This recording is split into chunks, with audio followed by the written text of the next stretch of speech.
So friends, let's start with today's recipe. So I've taken 250 grams of chicken which I've cut into cubes, and I'm going to add about 3/4 of a teaspoon of salt, adjust it as per taste. Also, I'm going to add half a teaspoon of turmeric powder or haldi powder. We're going to mix all of this really well, and we're going to marinate the chicken for at least 10 minutes. So you can add the salt and the turmeric or the haldi powder and just set it aside for 10 minutes. Now I've taken my vessel, and to that I'm going to add 2 tablespoons of oil, and I'm also going to add 1 tablespoon of clarified butter or ghee. Now once our oil and our ghee is nice and hot, I'm going to add 1 teaspoon of cumin seeds or jeera. Next I'm going to add 2 bay leaves, 1 inch of cinnamon, 2 cardamoms, about 4 cloves and 10 peppercorns.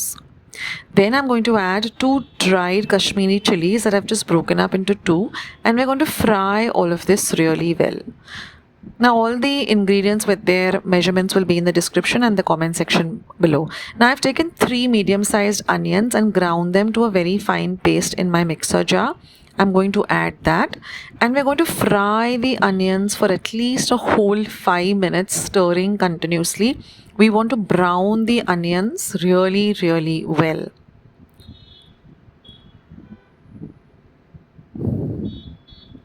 Now I'm going to add 1 tablespoon of ginger garlic paste. So I've taken about 8 cloves of garlic, 1 inch of ginger, and made a nice coarse paste in my mortar and pestle. I'm going to add that, and we're going to fry this really well together.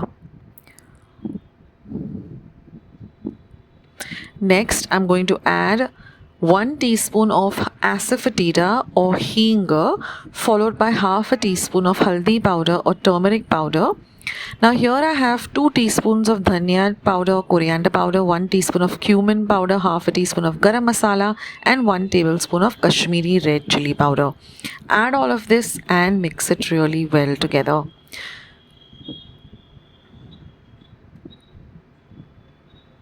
Next, I'm going to add 1/4 of a cup of hot water, and now mix everything well together. So this will help to soften the onions and cook everything also well with this hot water. Now I've taken 2 large tomatoes, and again I've ground them to a very fine kind of a paste in my mixer. I'm going to add that, and again we're going to mix all of this really well together. Now we want this whole mixture to cook really well, so I'm going to lower the heat, and we're going to cook this by covering it and cooking it for about 10 minutes on a low heat. But keep stirring in intervals so that it doesn't get burnt or touch the bottom of the pan and get kind of charred.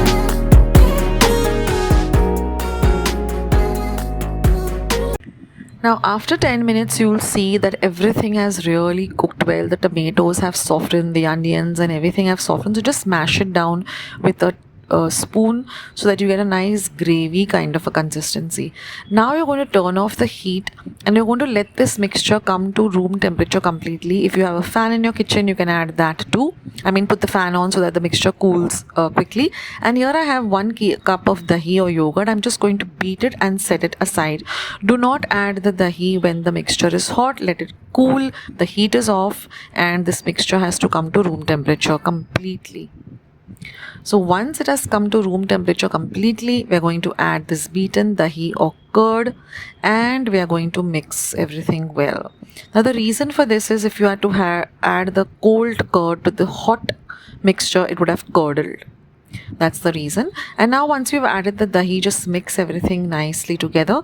Cook this on a low flame, or a medium flame rather, for about 2 minutes. Now we're going to add some salt to taste. So I'm roughly going with around half a teaspoon. Mix everything well in together.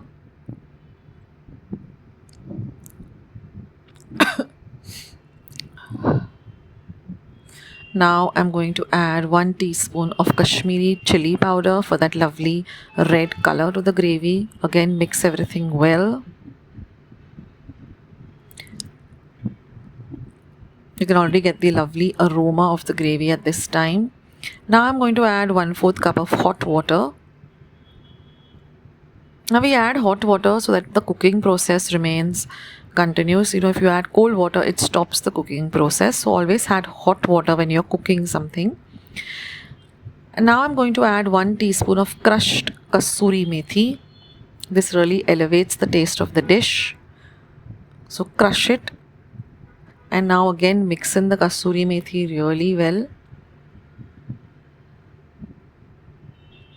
Now our gravy is almost ready. We're just going to add the lovely marinated chicken.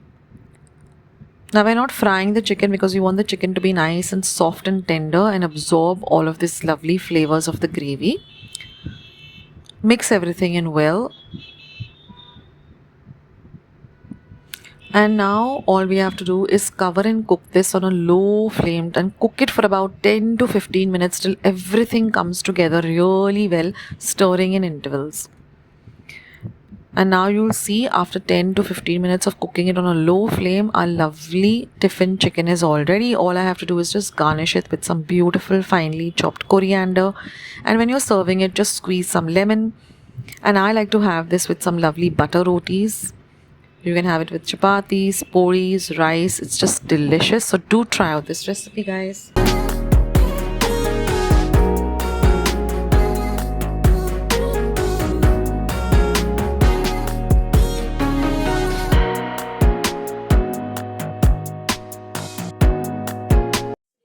And if you would like to see more videos like this, then don't forget to leave this video a big thumbs up. Also, by clicking the thumbs up icon. Also, don't forget to subscribe to my channel and become a part of Akshata's recipes. Once you have subscribed, there is a small little bell icon that will pop up. So just click on that. That way, whenever I put up a new recipe or a new video, you get a message for the same. So on that note, I'll say bye and I'll catch you in my next video sooner than you think. This is Akshata saying bye, take care, stay healthy, stay fit, be kind and loving to one another. So till we meet again, bye.